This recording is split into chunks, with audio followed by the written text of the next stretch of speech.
A very good morning to all my dear friends. Myself Prerna. Welcome to my YouTube channel Business World. Today we are going to discuss part 6 of chapter 2 class 12th business studies named Principles of Management. See guys, part 6 deals with the principle of subordination of individual interest to general interest. Again guys, this is a principle which is given by Henry Fayol. जब हम इस principal की बात कर रहे हैं हमारे लिए 3 टर्म्स को समझना is very important. First is subordination. Subordination का मतलब होता है रिलेट कर देना. इंडिविजुअल इंटरेस्ट का मतलब क्या है? आपके ऑर्गेनाइजेशन में काम करने वाले हर एम्प्लॉय का personal interest. Fine. General interest क्या होता है? आपकी अपनी ऑर्गेनाइजेशन का interest as a whole. Principle of subordination क्या कहता है? आपके ऑर्गेनाइजेशन में काम करने वाले हर एम्प्लॉय का जो भी इंडिविजुअल इंटरेस्ट है उसको रिलेट कर दो किसके साथ? आपके ऑर्गेनाइजेशन के जनरल इंटरेस्ट के साथ. फॉर एग्जाम्पल मान लो आपकी ऑर्गेनाइजेशन का एम्प्लॉय चाहता है कि उसकी सैलरी में इंक्रीमेंट हो, उसकी सैलरी डबल हो जाए और आप चाहते हैं कि आपकी ऑर्गेनाइजेशन में प्रोडक्शन डबल हो. तो सबऑर्डिनेशन क्या कहता है? इन दोनों प्रिंसिपल्स को रिलेट कर दो. अल्टीमेटली बेनिफिट आपको भी होगा और इंडिविजुअल इंटरेस्ट अचीव करने वाले एम्प्लॉय को भी होगा. कैसे? आप ये कह सकते हो कि ठीक है, अगर आप 1 मंथ के अंदर प्रोडक्शन डबल कर दोगे तो हम आपकी सैलरी में इंक्रीमेंट कर देंगे, मतलब हम आपकी सैलरी को डबल कर देंगे. तो बेनिफिट किसको हुआ? एम्प्लॉय को भी और ऑर्गेनाइजेशन को भी. Now we are going to discuss about the positive effects of implementing or applying this principle within your organization. The very first positive effect will be achievement of organization's goal. The very first positive effect will be achievement of organization's goal. See guys, आपने क्या किया? जब आपने employees के interest को organisation के interest से link कर दिया तो एम्प्लॉय को पता है कि अगर मैं ऑर्गेनाइजेशन के गोल को अचीव कर लूँगा तो मैं अपना इंडिविजुअल इंटरेस्ट अचीव कर लूँगा. तो अल्टीमेटली क्या होगा? आपका एम्प्लॉय ऑर्गेनाइजेशन गोल को अचीव करने के लिए हर एफर्ट करेगा. So the very first positive effect will be achievement of organisations goal. Fine. Second will be satisfied staff. C guys, जब आपने हर एक एम्प्लॉय के, हर स्टाफ के मेंबर के इंटरेस्ट को लिंक कर दिया ऑर्गेनाइजेशन के गोल से, ऑर्गेनाइजेशन के इंटरेस्ट से, तो अल्टीमेटली क्या हुआ? जब वो ऑर्गेनाइजेशन का गोल अचीव कर लेंगे तो अपना गोल अचीव कर लेंगे. अल्टीमेटली उनके अंदर एक सेटिस्फैक्शन होगी. फाइन.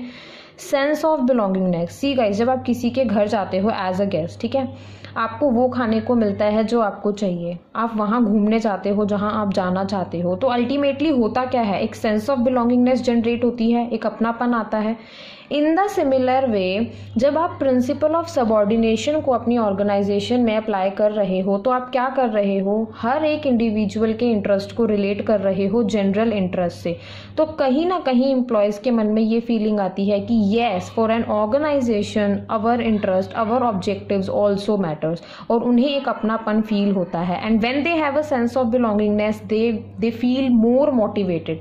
फाइन. तो वो और ज़्यादा ऑनेस्टली और ज़्यादा लॉयल्टी के साथ आपकी ऑर्गेनाइजेशन के लिए फंक्शन करते हैं. So guys, by summarizing the positive effects of principle of subordination of individual interest to general interest, we get 3 points. First, achievement of organization goal. Second, satisfied staff. And third, sense of belongingness. Now we will study the consequences of violating this principle. See guys, the very first consequence will be no achievement of organization goal. जब आप अपने employees के individual गोल को relate नहीं करेंगे organisation गोल से तो हर employ अपने गोल को अचीव करने के लिए ही काम करेगा.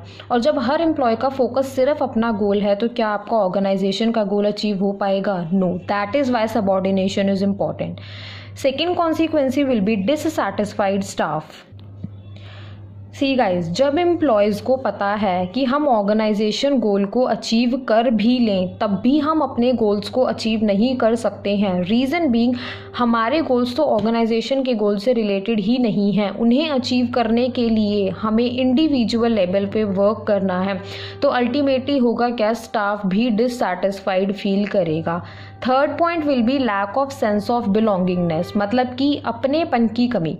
गाइज, आप एज ए गेस्ट किसी के घर गए, जहाँ आप घूमना चाहते हो वहाँ आपको नहीं घुमाया गया, जो आप खाना चाहते हो वो आपको नहीं खिलाया गया, तो अल्टीमेटली होगा क्या आपको वहाँ पे एक अपनापन फील होगा? नहीं होगा। इन द सिमिलर वे, जब आपकी ऑर्गेनाइजेशन ने सबऑर्डिनेशन नहीं किया, मतलब आपके इंटरेस्ट को रिलेट नहीं किया अपने ऑर्गेनाइजेशन के इंटरेस्ट से, तो आपको क्या फील होगा कि ठीक है यार, ऑर्गेनाइजेशन के लिए हमारे इंटरेस्ट की और हमारी तो कोई इंपॉर्टेंस है ही नहीं।